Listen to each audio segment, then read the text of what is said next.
तुक्का strategy video देखने आ गए, इसका मतलब आपकी प्रिपरेशन अच्छी तरीके से शायद नहीं हुई है।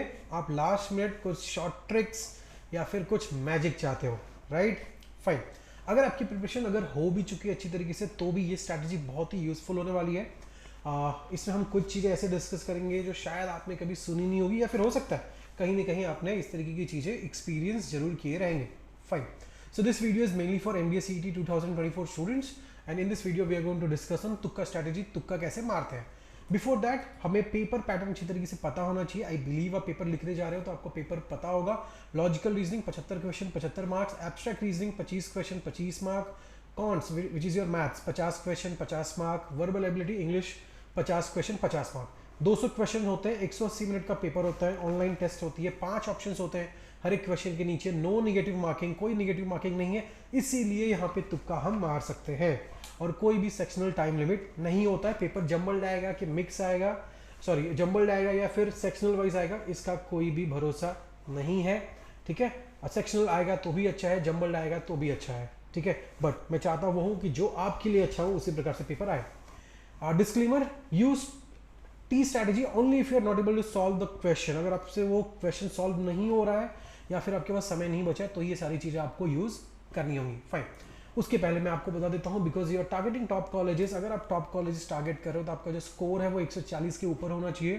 अगर आप गुड अच्छे कॉलेजेस देख रहे हो तो आपका स्कोर 120 के ऊपर होना चाहिए। और if you are looking for average colleges then definitely कम से कम 102 का स्कोर आपका होना चाहिए, राइट?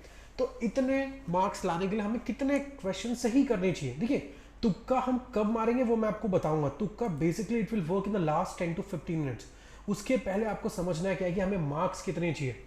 सो आप देखो यहाँ पे 200 क्वेश्चन है, 200 मार्क का पेपर है, आपको 60 क्वेश्चन पूरे पेपर में, ध्यान से सुनिए, 60 क्वेश्चन अगर नहीं आया तो भी आप एग्जाम में अच्छा स्कोर लाओगे, अच्छे आप कॉलेज में जाओगे, ठीक है? जो रैंक 1 होगा ना उसका स्कोर भी 140 से 150 के बीच में ही होने वाला है। तो ये जो स्कोर है इस पे आपको 99.99 भी मिल सकता है, ठीक है?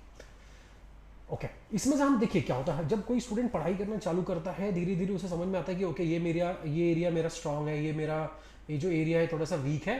तो इसमें हम थोड़ा सा, अब हम एग्जाम के बहुत पहले आ चुके हैं, डेफिनेटली आपने प्रिपरेशन की है, आपने मॉक टेस्ट लिखे होंगे। व्हाट आई अज्यूम, अगर आप लॉजिकल रीजनिंग में 75 में से 25 क्वेश्चन अगर आपको नहीं भी आते हैं, इसका मतलब ये भी है कि अगर आपने सीटिंग अरेंजमेंट्स और पजल छोड़ भी दिए हैं जो सबसे ज़्यादा डिफिकल्ट हो सकता है इस पेपर में, उसके बावजूद आपका 50 मार्क आ सकता है। एग्री करते हो? राइट। तो अगर आपने छोटे छोटे क्वेश्चन पे अच्छी तरीके से पढ़ाई किए हैं, जो छोटे छोटे टॉपिक्स है, सीरीज है, कोडिंग डिकोडिंग है, ब्लड रिलेशन है, डायरेक्शन सेंस है, वो सारे छोटे छोटे जो टॉपिक्स अगर आपने अच्छे से किया है तो भी 50 मार्क्स आपके आने के हाई चांस है। इन केस किसी रीजन से आपका नहीं आ रहा है 50 marks, good college if you are targeting 45, और कम से कम 40 क्वेश्चन तो आपको बनाना चाहिए लॉजिकल रीजनिंग जैसे एरिया में। रहेगी बात एब्स्ट्रैक्ट रीजनिंग की, काफ़ी सारे स्टूडेंट्स कहते हैं कि ये सबसे ईजी टॉपिक है। ओके, यहाँ पे टॉप कॉलेजेस अगर एम कर रहे हो तो 20 मार्क का आपका स्कोर होना चाहिए। 15 अगर आप अच्छे कॉलेजेस देख रहे हो, कम से कम 12 स्कोर तो आप यहाँ पे कर लेना चाहिए, which is half of the question. Maths के अंदर 50 क्वेश्चन होते हैं। अब काफ़ी सारे बच्चे को क्या रहता है ना, वो पहले से एक फोबिया बना के रखें कि मुझे मैथ से डर लगता है। तो 35 क्वेश्चन अगर आप कर पाते हो देन डेफिनेटली आपका स्कोर काफ़ी अच्छा होगा। Otherwise 30 for good colleges, 25 for averages. ये कोई सेक्शनल कट ऑफ नहीं है, this just the expected question जो आपके सही होने चाहिए, ठीक है? आउट ऑफ दिस 50 मार्क्स, ठीक है? हो सकता है कि आपके कुछ क्वेश्चंस आपको नहीं है जहाँ पे आप तुक्का लगाओगे उसके बाद सही होंगे, तो ये हर एक चीज़ कंसीडर करने के बाद इतना आपका स्कोर होना चाहिए। वर्बल एबिलिटी कम से कम 25 question, half of the paper आपका सही होना चाहिए। 30 अगर आप कर लेते हो तो बहुत अच्छी बात है। ये स्ट्रैटेजी आपको बना के चलनी पड़ेगी, अदरवाइज आपका स्कोर उतना नहीं आता। काफ़ी सारे बच्चे क्या करते हैं, वो बिना स्ट्रैटेजी के एग्जाम हॉल में जाते हैं, ठीक है? तो डेफिनेटली वो वहाँ पे मिस्टेक करेंगे, आपको पता ही नहीं चलेगा समय कब बीत रहा है। वहाँ पे टाइमर लगा होता है पर आपको लगता है कि ये बहुत, मैं आपको बता देता हूँ, सबसे ज़्यादा जो घड़ी भागती है ना वो एग्ज़ाम हॉल में भागती है, बहुत तेज चलती है उस समय पे। आप पानी पीने के चक्कर में ऐसा देखोगे, अरे तो 2-3 मिनट हो गए यहाँ पे, सिर्फ पानी आपने, खुद का ही बॉटल था टेबल पे ही, बट 2 से 3 मिनट वहाँ पे आपका समय चला जाता है, पता नहीं कैसे, ठीक है? तो टॉप कॉलेजेस के लिए 140 का स्कोर करना होगा, गुड कॉलेजेस के लिए 120 and 102 if you are targeting average college. के नीचे आ गया तो डेफिनेटली आपको फिर उसके भी नीचे के कॉलेजेस मिलेंगे। तो जो तुक्का स्ट्रैटेजी है ये लास्ट के 10-15 मिनट में आपको यूज़ करना है। अगर आपको डर लगता है तो आप लास्ट के 20 मिनट में भी इसको यूज कर सकते हो, ठीक है। तो पहली बात, जो तुक्का स्ट्रैटेजी है, इसके लिए आपको अंडरस्टैंड करना पड़ेगा mindset of the paper setter. अब ये क्या है, तो ये है कि देखिए क्या होता है, ये जो पेपर कोई बनाता है ये कोई इंसान बनाएगा, ठीक है। तो इंसान जब पेपर बनाएगा, अगर मैं आपको बोल दूं 200 क्वेश्चंस आपको बनाने हैं, फिर आप उसके ऑप्शंस लिखोगे, फिर उसको आप सही करोगे, तो जनरली क्या करते हो ना, आपका एक पेपर एक पैटर्न फॉलो होता है कि आप हो सकता है कि मैक्सिमम जो आंसर है वो या तो ए है, या तो बी है, या तो सी है, या तो डी है, या तो ई है। ई जनरली नहीं होता है, 5 ऑप्शंस होते हैं यहाँ पे, ई जनरली नहीं होता है, ठीक है। ऊपर से 4 ए बी सी डी में से कोई एक होगा। तो जिस क्वेश्चन को आपने सॉल्व किया था, मान लीजिए आपने 100 क्वेश्चन आपने खुद से सॉल्व किया, जब आप देखोगे कि majority of the answers are let's say a या बी, तो आपको क्या करना है, उसी पैटर्न को फॉलो करना है। इससे आपने क्या किया, पेपर सेटर का जो माइंडसेट था वो आपने फॉलो किया। तो आपको अगर दिख रहा है कि आपने जो सॉल्व किया, जो आपको लग रहा है सही है, ठीक है, और आपने ए किया था, तो आपको ए पे ही मार्क करना है, कभी भी जिगजैग नहीं करना है। What is zigzag? आपने ए किया, फिर नेक्स्ट, ये कब करना है, लास्ट के 10-15 मिनट में, जब आपका पेपर हो गया, अब आपको लग रहा है अब आपको कुछ नहीं आता, बहुत सारे क्वेश्चंस बच चुके हैं, अब आपको आंसर कैसे टिक करना है। एक भी क्वेश्चन नहीं छोड़ना है, एक भी क्वेश्चन नहीं छोड़ना है आपको पेपर में, तो वो आपको हमेशा ध्यान देना। तो किसी ने क्या करते हैं, ए लिखते हैं, पहले का आंसर जैसे ए कर दिए, फिर बी कर दिए, फिर सी कर दिए, फिर डी कर दिए, फिर ई कर दिए, तो वो ऐसे जाएंगे, फिर ऐसे आएंगे, ऐसे जाएंगे, फिर ऐसे आएंगे। वैसे आपकी गलती नहीं करनी है, पेपर सेटर का माइंड एक बार आपने पढ़ लिया, मैक्सिमम क्वेश्चन कहाँ से कौन से ऑप्शंस पे जा रहे हैं वही आपको सेट करना है, ठीक है ना।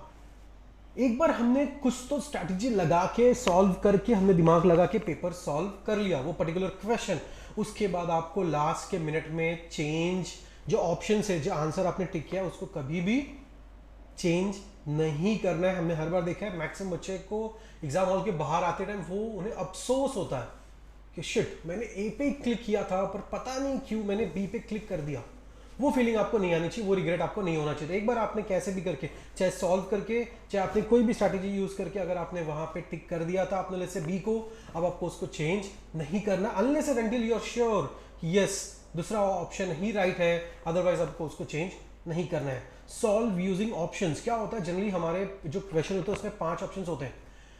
होता क्या है कि कभी कभी लेट्स से कोई क्वेश्चन है जिसके ऑप्शंस आपको लग रहा है कि शायद सिंगल डिजिट या डबल डिजिट में होगी आंसर, बट वहां पे 2 ऑप्शन ऐसे दिख रहे हैं जो शायद 3 डिजिट या 4 डिजिट में है, तो आपको उसको सबसे पहले कट कर देना है, ठीक है। तो वो आप जब कर लोगे, ऑप्शंस आप देख लोगे, तो आपको जो ऑप्शंस इसमें से फिर सही दिख रहे हैं उसी में से आपको टिक करना है।